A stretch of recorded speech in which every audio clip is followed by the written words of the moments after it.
Hey guys, in this video, I'll show you what to do if the Settings app on your Windows 11 PC won't open or keeps crashing. We'll go step by step through a few proven fixes, so make sure you follow along carefully. Let's get started. Solution 1. First, open the Start menu. In the search box, type PowerShell. When it appears, right-click it and select Run as Administrator. If you see a User Account Control prompt, click Yes to continue.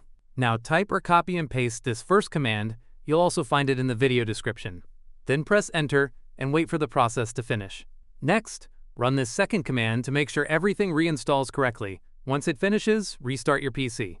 In most cases, this alone will fix the Settings app not opening or crashing issue. Solution 2. If the first fix didn't help, don't worry. Here's another one. Right-click the Start icon on your taskbar.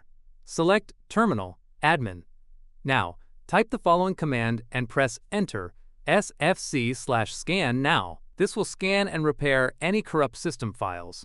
Wait until it completes. Once that's done, type these 3 DISM commands one by one, pressing Enter after each. After all scans finish, restart your PC again. Now try opening the Settings app. It should launch normally and work as expected. If it's still not opening, make sure your Windows is up to date or create a new user account as a last resort. And that's it, guys!